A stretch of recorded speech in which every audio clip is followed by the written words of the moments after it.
நீங்கள் ராணிப்பேட்டை மாவட்டத்தில் உள்ள சோளிங்கர் போகிறீங்களா? அப்போ இது தெரியாமல் கண்டிப்பாக போகாதீங்க. நான் சொல்கிற சில விஷயங்களை தெரிஞ்சுக்கிட்டு போங்க. நாங்கள் இப்போ சோளிங்கரில் தான் இருக்கோம். நாங்கள் ரோப் காரில் போகலாம் அப்படின்னு சொல்லிட்டு மதியானமாக வந்தோம் கைஸ். ஆஃப்டர்நூன் வந்தப்போவே டிக்கெட் எல்லாமே க்ளோஸ் ஆகிருச்சு. ஒரு நாளைக்கு 1000 டிக்கெட் தான் இந்த ரோப் காருக்கு கொடுக்குறாங்களாம். நீங்கள் இந்த ரோப் காரை நம்பி இந்த சோளிங்கருக்கு வரீங்க அப்படின்னா காலையிலேயே ஒரு 8:30 9 மணிக்கெலாம் வந்துடுங்க. அப்போ தான் உங்களால் ஃபஸ்ட்டு போக முடியும். ரோப் காரை நீங்கள் மிஸ் பண்ணிங்க அப்படின்னா இந்த மாதிரி படிக்கட்டில் தாங்க மேலே போக முடியும். 1305 படிக்கட்டுகள் இருக்குது. நீங்கள் இந்த படிக்கட்டில் மேலே போகிறீங்க அப்படின்னா கொஞ்சம் உஷாராக தாங்க போகணும். இந்த வழி ஃபுல்லாகவே இந்த மாதிரி குரங்குகள் இருக்குது.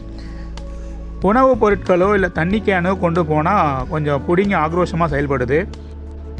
ஏறுறதுக்கு கொஞ்சம் எங்களுக்கெல்லாம் கஷ்டமாக தாங்க இருந்துச்சு. கஷ்டப்பட்டு தான் கொஞ்சம் ஏறி இருக்கிறோம். பாதி தூரம் தாங்க வந்திருக்கிறோம், இன்னும் முழுசாக போகலை. நீங்கள் சோளிங்கர் ரோப் காரை நம்பி வரீங்கன்னா காலையிலேயே வந்துடுங்க. ஒரு நாளைக்கு 1000 பேருக்கு தாங்க கொடுக்குறாங்க. அவங்க டிக்கெட் பார்த்திங்கன்னா ஆஃப்டர்நூனுக்குள்ளே கொடுத்து முடிச்சிடுறாங்க.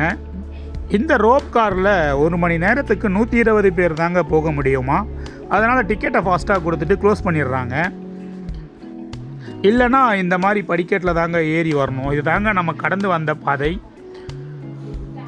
இதில் படிக்கட்டு ரொம்ப கஷ்டமாலாம் இல்லைங்க. நான் ஏறி ரொம்ப நாள் ஆனதால் எனக்கு கொஞ்சம் கஷ்டமாக தெரியுது.